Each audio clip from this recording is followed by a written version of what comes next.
안녕하세요. 크립토 노마드입니다. 일단은 비트코인이 57,000달러 위로 다시 올라선 모습은 반갑게 느껴집니다.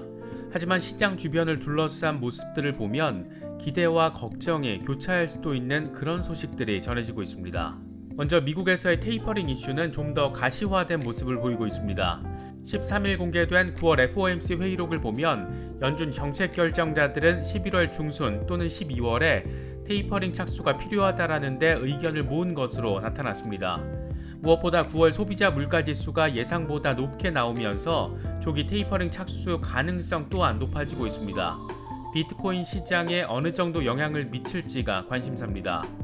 미국의 첫 비트코인 선물 ETF 승인 여부가 결정되는 날이 코앞으로 다가온 상황에서 이와 관련해 부정적인 전망들이 잇따르고 있습니다. 아예 승인 자체가 내년으로 미뤄질 것이라는 점과 더불어서 승인되더라도 오히려 황소 세력들에게는 실망감을 안겨줄 것이다. 이 같은 전망도 제시됐습니다. 요즘 전해지는 이슈들을 보면 비트코인 시장에서 중국의 모습은 거의 사라졌고 미국에서 이러쿵저러쿵 지지고 볶는 모습을 부쩍 더 비중 있게 확인할 수가 있는데 실제로 미국이 비트코인 성지로 거듭나는 듯한 모습도 데이터로 포착되고 있습니다. 비트코인 채굴과 관련해서는 확실한 세계 넘버원으로 나타난 것인데 규제 이슈만 제대로 잡히면 블록체인 혁신에 대한 키를 미국이 잡을 수도 있지 않을까 그런 생각이 들기도 합니다. 시장 주변을 둘러싸고 있는 다소 어수선한 모습들이 이어지고 있지만 비트코인은 다시 57,000달러 위로 올라서면서 여전히 살아있는 뒷심 보여주고 있습니다. 이번에는 200시간 이동평균선 지지를 받으면서 반등하게 됐다라는 분석인데 과연 남은 10월에 전고 돌파까지 일어날 수 있을지 주목되고 있습니다. 비트코인의 방향성과 관련한 플랜 B의 짧은 분석도 눈에 띕니다. 비트코인이 힘을 받는 것은 늘상 반갑지만 상대적으로 알트코인이 기대만큼 힘을 받지 못해서 조마조마하신 분들도 많을 것 같습니다. 그래도 암호화폐 시장의 대장인 비트코인이 치고 나가야 줄줄이 따라서 움직일 수 있는 그런 구조인 만큼 여러 이슈들 참고하시면서 시장 돌아가는 부분 잘 체크해서 대응하시면 더 좋을 것 같습니다. 본격적인 시작에 앞서서 좋아요와 구독 또 알림 설정 꼭 부탁드리겠습니다. 영상 제작에 아주 큰 도움 된다는 말씀 함께 드립니다. 그럼 시작하겠습니다. 먼저 비트코인 상황입니다. 비트코인은 53,000달러대까지 후퇴하는 모습을 보였지만 다시 57,000달러 위로 올라서면서 58,000달러 리테스트를 시도하고 있는 모습 보이고 있습니다. 이번 단기 조정이 58,000달러 주변에서 저항을 맞고 벌어진 일이어서 이번에는 이 구간을 잘 뚫어낼 수 있을지 주목도를 높이고 있습니다. 특히나 이제 그 다음 목표가 전고 돌파에 해당한다라는 점에서 더 그렇습니다. 코인데스크는 비트코인이 단기 하락세에서 벗어나서 상승 흐름으로 전환한 것은 200시간 이동평균의 강력한 지지를 받았기 때문이라고 분석했습니다. 코인데스크는 비트코인 1시간 차트 기준으로 200시간 이동평균인 54,500달러가 강력한 지지선 역할을 수행하고 있다라고 분석했습니다. 그러면서 비트코인이 200시간 이동평균선 아래에 자리 잡게 되면 5만 달러 지지선이 노출될 것이라고 설명했습니다. 이어서 황소들이 시장에 대한 더 큰 통제력을 확보하고 6만 달러 저항선에 도전하려면 낮아진 고점인 56,612달러를 극복할 필요가 있다라고 지적했습니다. 현재 진행 중인 57,000달러 선에서 안정적인 지지를 받으면 바로 6만 달러 이상을 넘볼 수 있다라는 의미로 해석할 수 있을 것 같습니다. 비트코인 가격과 관련해서 코인텔레그래프의 기고가 라케시 우페드히에는 비트코인이 57,680달러 부근에서 저항을 맞은 뒤 곰 세력은 비트코인 가격은 52,920달러 저항 영역까지 끌어내리려고 했지만 차트의 긴 꼬리가 보여주듯이 황소 세력이 그렇게 만만하게 대응하지 않았다라고 분석했습니다. 그러면서 20일 지수 이동 평균인 51,338달러 위에서 지지가 이뤄지고 RSI 역시 긍정적인 영역에 있다라는 점은 황소 세력에게는 유리한 상황이다. 만약 황소들이 가격을 57,839.04달러까지 몰아붙이면 6만 달러 랠리로 이어질 수 있다. 물론 이 부근은 아주 강한 저항 영역이 될 가능성이 있지만 황소들은 전고점인 64,854달러 리테스트에 나설 수 있다. 현재 52,920달러 지지 여부가 상당히 중요한 상황인데 만약 이 구간과 20일 지수 이동 평균인 5만 1000달러가 무너지면 황소 세력은 주도권을 잃게 될 것이다. 이렇게 진단했습니다. 연말 13만 5천 달러까지 비트코인이 상승할 것이라는 전망을 유지하고 있는 플랜 B는 이번에는 좀 더 거시적인 관점의 방향성을 제시하면서 분위기를 환기시켰습니다. 플랜 B는 자신의 트위터에 비트코인 200주 이동평균 차트를 공유했는데, 그러면서 차트에서 볼 수 있는 것처럼 비트코인은 항상 200주 이동평균 위에서 움직였다. 월봉 차트에서 200주 이동평균 아래에서 마감된 적이 없었다라고 분석했습니다. 이런 트렌드가 네 친구야, 이렇게 덧붙이면서 장기적인 방향성은 확실히 상승할 것이라는 점을 보여주고 있고, 이를 통해 수익을 낼 수 있을 거라는 점을 내비치기도 한 것으로 볼 수 있을 것 같습니다. 최근에 비트코인 상승이 개인이 아닌 기관, 신규 홀더가 아닌 장기 홀더로 인한 것이라는 점을 보여주는 데이터도 잇따르고 있습니다. 먼저 지금 비트코인 가격은 사상 최고가에서 15% 낮은데도 불구하고 구글에서 비트코인 검색량은 지난 1년 가운데 최저치에 근접하고 있는 것으로 나타났습니다.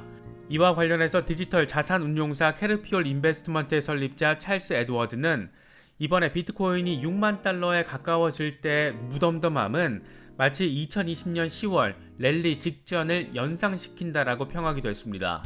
비트코인의 랠리와 추가 랠리 가능성에도 불구하고 예상 밖으로 개인들의 비트코인에 대한 관심도가 떨어진 부분으로도 해석되고 있는데, 그만큼 이번 비트코인 랠리는 개인이 아닌 기관 중심이었다라는 점을 엿볼 수 있는 그런 부분으로도 해석되고 있습니다.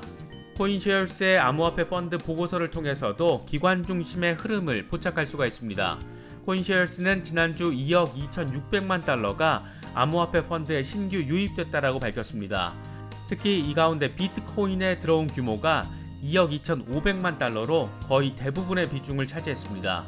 솔라나와 카르다노는 소폭 유입을, 이더리움의 경우에는 오히려 1,400만 달러 유출이 확인됐습니다. 비트코인 ETF 승인 가능성에 대한 기대가 커지면서 기관 자금이 비트코인에 대거 몰렸다라는 점을 확인할 수 있는 그런 부분입니다.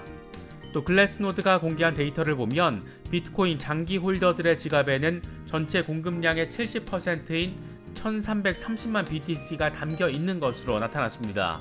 장기 홀더들은 계속해서 홀딩을 유지하면서 오히려 237만 개를 지난 몇 주 동안 축적한 것으로 나타났는데, 새롭게 채굴된 비트코인의 양보다 고래들의 매집량이 12.7배 더 큰 것으로 확인됐습니다.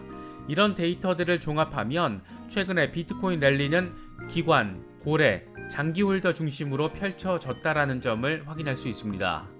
비트코인 채굴자들과 관련한 데이터 역시 살펴볼 필요가 있어 보입니다.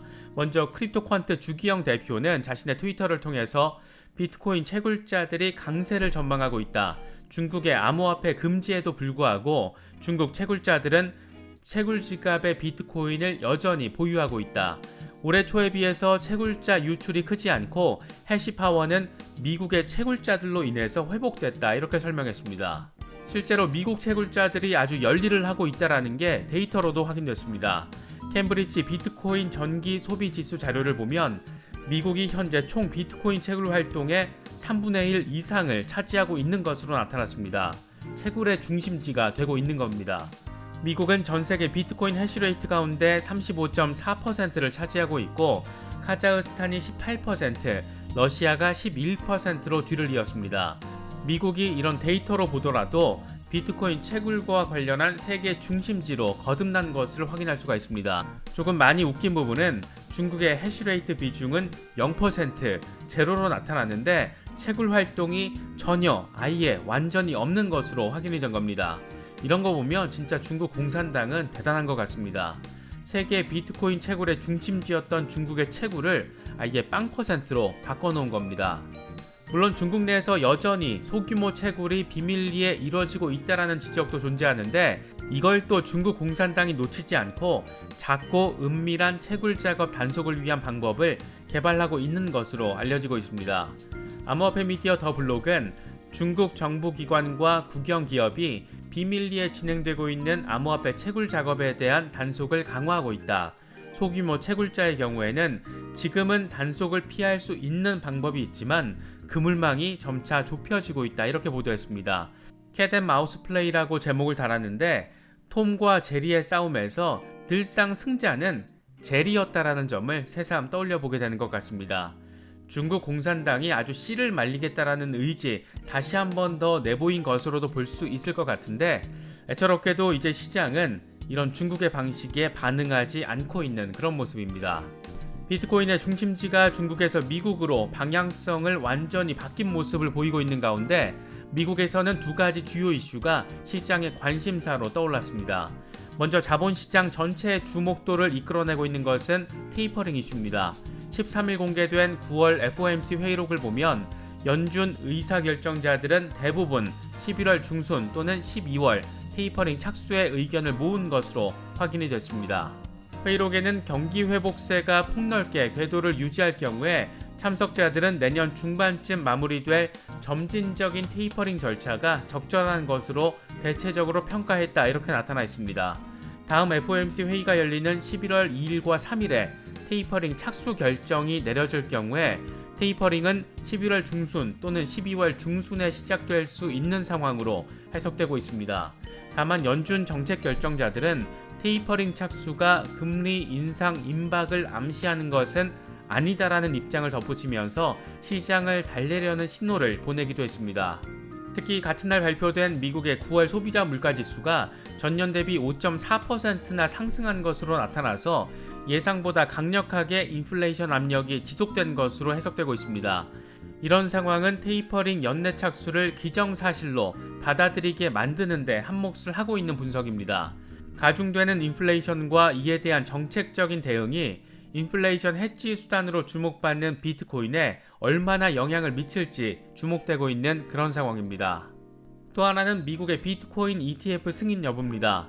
최근까지 월가에서는 10월 비트코인 선물 ETF가 승인될 가능성이 매우 무척 많이 높다 이런 전망들이 계속 잇따랐었는데 10월 18일 프로쉐어스의 비트코인 선물 ETF 승인 결정일을 코앞에 두고 다소 분위기가 바뀐 전망들이 계속해서 나오고 있습니다.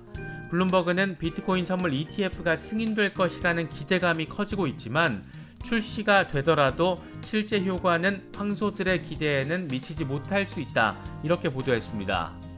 크라켄의 장외시장 옵션 트레이딩 책임자인 주디카 추는 현재 암호화폐 시장에 대한 접근이 지난 몇 년과 비교했을 때 편리해졌다라는 점을 고려하면 비트코인 선물 ETF 출시가 홍수 같은 수요를 촉발할지는 확실하지 않다라고 분석했습니다.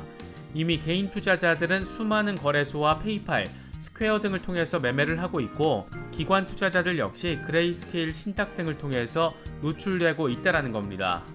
블룸버그 인텔리전스의 ETF 선임 애널리스트인 에릭 발추나스는 선물과 연계된 ETF는 ETF의 긍정적인 영향을 제약할 가능성이 있다. 투자자들은 일반적으로 파생 상품을 좋아하지 않는다. 실물로 지지받는 ETF라면 중요한 촉매제가 될 것이다.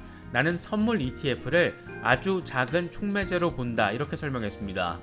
앞서 아예 내년으로 승인 자체가 미뤄질 것이라는 전망이 나오기도 했었는데 그렇다 보니까 10월 18일 SEC가 과연 어떤 결정을 내릴지 더 큰 관심을 받게 된 그런 모습입니다. 요즘 미국의 회장님들이 연일 비트코인을 놓고 티키타카를 이어가고 있습니다. 가장 대표적인 것은 뭐니뭐니해도 JP모건의 제이미 다이먼인데 이번에는 비트코인 투자로 재미를 보고 있는 블랙록의 CEO 레리 핑크가 디지털 화폐가 거대한 기회를 보이고 있지만 장기적으로 어떻게 될지 확신할 수 없다 이 같은 입장을 밝혔습니다. 비트코인에 투자해서 돈을 벌고 있으면서 랠리 시점에 이런 말을 하는 것은 어쨌든 의심의 시선을 갖게 만드는 그런 내용인 것 같습니다. 반면 스탠다드 차타드의 CEO 빌 윈터스는 개인적으로 암호화폐가 포트폴리오에서 중요한 역할을 한다라고 생각한다. 은행은 문화, 포커스의 장애물 때문에 핀테크 전투에서 이길 수 없다. 다양한 형태의 디지털 자산이 우리 미래에 큰 역할을 할 것이다. 이렇게 정반대되는 입장에서 의미를 부여하기도 했습니다. 특히 베리 스턴트릭 스타우드 캐피털 그룹의 회장은 금은 가치가 없고 비트코인이 진정한 가치 저장 수단이다. 이렇게 주장해서 눈길을 끌기도 했습니다. 특히 자신은 제이미 다이먼의 의견과 다르다. 이렇게 직접적으로 다이먼 회장을 반박하면서 주목도를 더 높였습니다. 그는 미국과 서구 다른 나라들은 돈을 프린팅하고 있다.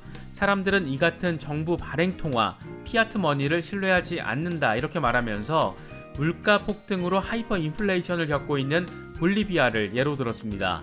그러면서 금은 비록 산업적 용도가 있긴 하지만 가치는 없다. 이렇게 반박하기도 했습니다. 벌써 10월도 중간 반환점을 돌고 있습니다. 비트코인은 10월로 접어들어서 40% 정도 시세를 잘 받았고 이제 전고 돌파 주변까지 올라서 있습니다. 기대와 우려가 공존하고 있는 지금의 상황 변화들 잘 체크하시면서 시장 대응 잘 하실 수 있으면 좋겠습니다. 이번에 준비한 영상은 여기까지입니다. 영상이 도움이 되셨다면 좋아요와 구독 또 알림 설정 꼭 부탁드리겠습니다. 영상 제작에 아주 큰 도움 된다는 말씀 함께 드립니다. 언제나 성투하시기를 기원하겠습니다. 시청해주셔서 감사합니다. 지금까지 크립토 노마디였습니다.